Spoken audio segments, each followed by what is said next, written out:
Wrapping করে তারপরে শুরু করতেছি কন্ট্রাকশন। আর না হলে অস ক্লোজ, এদিকে সার্ভিক্স আপনার হচ্ছে ইউটেরাস কন্ট্রাকশন করতেছে, তাহলে কি হবে, প্রিভিয়াস ওয়ান সিস্ট থাকলে রাপচার হয়ে যাবে। আচ্ছা ঠিক আছে, তাহলে আমরা এখন ফার্মা থেকে বের হই, ফার্মা থেকে বের হয়ে আমরা এখন চলে যাব কোথায়, টিউমারে।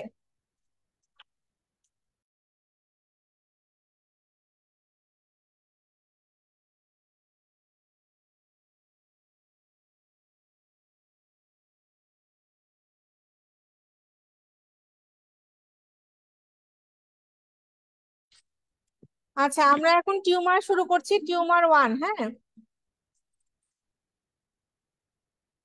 অনলাইনে যারা আছেন তাদের যদি কোনো প্রবলেম হয় সঙ্গে সঙ্গে জানাবেন, না হলে তো বোঝা যাবে না।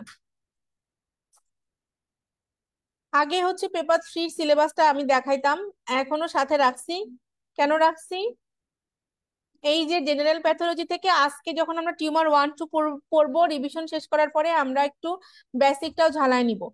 মিনিমাম কয়েকটা জিনিস আমরা দেখবো, একবার করে দেখলে আপনার রিক্যাপিচুলেশন হবে। Paraneoplastic syndrome, precancerous condition, tumour marker, locally malignant tumour, childhood tumour, biopsy, fixative cytology, FNAC এবং P53 জিন। সাথে দেখবেন যে আমাদের অকুপেশনাল হ্যাজার্ডের একটা ছক আছে, সেই ছকটা মোটামুটি এই যে মেইন মেইন ছকগুলো দেখে ফেললে আপনার জেনারেল যে নিওপ্লাজম, বেসিক নিওপ্লাজম, সেটাও আপনার 99% পড়া শেষ হয়ে যাবে। এই মাত্র কয়েকটা টপিকস, ঠিক আছে। এরপরে গাইনোকোলজিক্যাল টিউমার আমরা শুরু করছি। এই কন্টেন্ট দেখার কিছুই নাই, শুধু মোলার প্রেগনেন্সি আর ওভারিয়ান টিউমার ছাড়া আপনার শিটে যা যা আছে সবই আমাদের আজকের পড়ার টপিকস। তাহলে শুরু করি। আজকের টপিকস পড়তে গিয়ে আমরা যেটা পড়বো, একদম বারবার দেখবেন ক্লাসিফিকেশন আসতেছে, রিস্ক ফ্যাক্টর আসতেছে, প্রগনোস্টিক ফ্যাক্টর আসতেছে এবং হিস্টোলজিক্যালি কাট সেকশন আসতেছে। টিউমার 2 তে গিয়ে এটা আরো বেশি পাবো।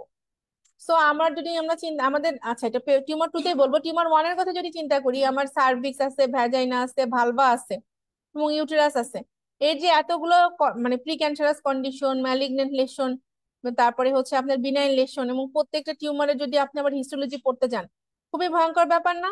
ছোটবেলায় তো আমরা ওই কাঠ কোথায় ভাঙা আছে, কোনটার হাই কালার, কোনটা ঘষা, এভাবে পড়েই তো মনে হয় পাশ করে আসছি। তখন মানে ম্যাডামরা হাজার চেষ্টা করলেও মনে হয় আমাদের বুঝাইতে পারে নাই যে এইটা আসলে মাইক্রোস্কোপের নিয়ে দেখা যাচ্ছে। যাই হোক, এখন আমরা একটু বুঝে পড়বো, এই বয়সে এসে আমরা একটু বুঝে পড়বো, না হলে পরীক্ষার হলে প্যাস লাগবে, তখন তো আর কোনা ভাঙা থাকবে না। আচ্ছা আমরা শুরু করি। কোনো সমস্যা হচ্ছে, কোনো সমস্যা, অনলাইন কোনো সমস্যা? আচ্ছা, আজকের ক্লাসের আমরা যে টপিকস গুলো পড়বো প্রত্যেকটা আমরা মাথার মধ্যে এভাবে সাজাবো যে আমরা একটা টিউমারের, আচ্ছা আপনারা যদি নয়েজ করেন, আমার সাথে তো আপনাদের এটা প্রথম ক্লাস, কথা হয়তো হয়েছে, আমার ক্লাস যদি ভালো না লাগে আপনারা চলে যেতে পারেন, কোনো সমস্যা না, আমি একটু মাইন্ড করবো না। কিন্তু যে মানুষটা অনেক কষ্ট করে, বা আমি নিজে সিক এত কষ্ট করে ক্লাস নিচ্ছি, আমাকে প্লিজ ডিসরেসপেক্ট করবেন না। আমি একদিনের জন্য হলো আপনার চেয়ে বয়সে বড়, ঠিক আছে। এটা খুবই মানে এই কথাটা বলাটাও একটা লজ্জার বিষয়, এই সময় এসে বলবো যে আপনারা এভাবে কেন করতেছেন, বাট এটা উচিত না। যদি কারোর ভালো না লাগে কোনো সমস্যা না, আপনি চলে যান, জেনেসিসকে কমপ্লেন করলে ওরা রেকর্ডেড ক্লাস দিবে, আপনার টাকা নষ্ট হবে না ক্লাসে। আচ্ছা শুরু করতেছি, ক্লাসিফিকেশনটা মাথায় রাখবো, প্রগনোসিসটা কেমন এটা মাথায় রাখবো, তারপরে আমার যে টিউমার গুলো এগুলো কোনোটা হরমোন সিক্রেট করে কিনা সেটা মাথায় রাখবো, হিস্টোলজিক্যাল ক্লাসিফিকেশন পড়বো, কার্ড সেকশন পড়বো, এবং এই যে এত এত কন্ডিশনার, এগুলোর মধ্যে কোনোটার কোনো স্পেশাল সেল আছে কিনা, যেমন হিউম্যান প্যাপিলোমা ভাইরাসের স্পেশাল সেলের নাম হচ্ছে কৈলোসাইট। তারপরে হচ্ছে এটা রিস্ক ফ্যাক্টর কি, প্রগনোস্টিক ফ্যাক্টর কি, ইনভেস্টিগেশন কিভাবে করব, এবং এই ইনভেস্টিগেশনের মধ্যে কোনটা কনফার্মেটরি, কোনটা গোল্ড স্ট্যান্ডার্ড, কোনটা সেনসিটিভ, কোনটা স্পেসিফিক, এই টাইপের প্রশ্ন তো ম্যাডামদের পেট প্রশ্ন। সো এই জায়গাগুলোতে জোর দিব। এবং আপনাদের বায়োফিজিক্স এর সাথে একটু কোরিলেট করে পড়লে, সিটি স্ক্যান করলে ভালো হবে কিনা, এই অর্গানের জন্য এমআরআই করলে ভালো হবে কিনা, এই জাতীয় জিনিসপত্রগুলোও পড়বো। সাথে হচ্ছে স্ক্রিনিং কিভাবে করব, এই যে একটা টিউমার, টিউমার মানে তো এটা ক্যান্সারের দিকে যাচ্ছে, এগুলোর স্ক্রিনিং কেমন হবে। তার মানে অ্যাজ এ হোল এই পয়েন্টগুলো মাথায় রেখে পড়বো। খুবই জঘন্য পড়া, এই জন্য আরো মনোযোগ দিয়ে পড়বো। তাহলে অ্যাজ এ হোল টপিকস আমি প্রথমে বলে দিচ্ছি যে মোলার প্রেগনেন্সি, ওভারিয়ান টিউমার ছাড়া বাকি সব। বাকি সব বলতে কি, সার্ভিক্স এর যে যে বিনাইন লেশন আছে, CA cervix, endometrial hyperplasia, endometrial carcinoma, vulvar carcinoma, vaginal carcinoma, epithelial abnormalities of the genital tract.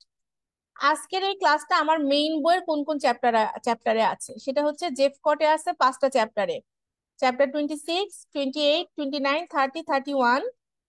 আর দত্ত 8 এডিশনে কি কি আছে গাইনি দত্ততে? 18, 19, 20, 23, 24। এই 10টা চ্যাপ্টার আমরা আজকে এই কয়েক ঘন্টার মধ্যে পড়ে ফেলবো ইনশাল্লাহ।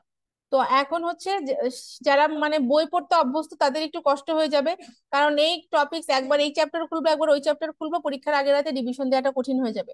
আর যারা সব একসাথে শীটের মধ্যে ঢুকায় এনরিচ করতেছেন তাদের এই দিক দিয়ে সুবিধা যে আপনারা রিভিশনটা খুব সুন্দর করে দিয়ে যেতে পারবেন, কারণ শীটে খুব সুন্দর করে গুছানো আছে। যদি কোনো একটা এক্সট্রা লাইন লিখতে হয় শীটে নাই সেটা আমি বলে দিব, ঠিক আছে? বা বই দেখানোর সময় বই দেখাই দিব। সবার তো 10th এডিশন শীট না, 10th এডিশনের শীটে আমি শীটেই যোগ করে দিচ্ছি, আর কষ্ট করে বইও খুলতে হয় না, তবুও বইটা খুলাবো যাতে নিজের কনফিডেন্স লেভেলটা বাড়ে। হ্যাঁ, আচ্ছা। Lichen sclerosus epithelial abnormalities of the genital tract. তাহলে আমাদের জেনিটাল ট্র্যাক্টের কি কি এপিথেলিয়াল অ্যাবনরমালিটিস আছে? কিছু নাম আছে বইতে, স্ক্লেরোসাস একটা, প্লানাস একটা, ক্রনিকাস একটা। এগুলো অ্যাকচুয়ালি স্কিন ডিজিজ, কিন্তু যেহেতু আমাদের ভালভাতে হচ্ছে এই জন্য আমরা গাইনোকোলজিস্টটা একটু কনসার্ন হব, কারণ আমাদের লেম্যানদের সমস্যা হচ্ছে যে ব্রেস্টের কোনো কিছু হলেও তারা প্রথমে গাইনোকোলজিস্টের কাছেই আসে, তারা জানে না যে এটা এখনো সার্জারির দখলে। সো আমাদের ফিমেল জেনিটাল ট্র্যাক্টের যেহেতু স্কিন স্কিন এফেক্ট করলো আমার কাছে আসবে, কিন্তু ট্রিটমেন্ট কিন্তু আলটিমেটলি মাল্টিডিসিপ্লিনারি, এটা আমরা বেশিরভাগ ক্ষেত্রে স্কিনের সাথে ডিল করি, পেশেন্টকে স্কিনে কল পাঠাই বা স্কিনে রেফার করি এরকম। তো ম্যাডামদের সবচেয়ে পছন্দের টপিক হচ্ছে লাইকেন স্ক্লেরোসাস। এখানে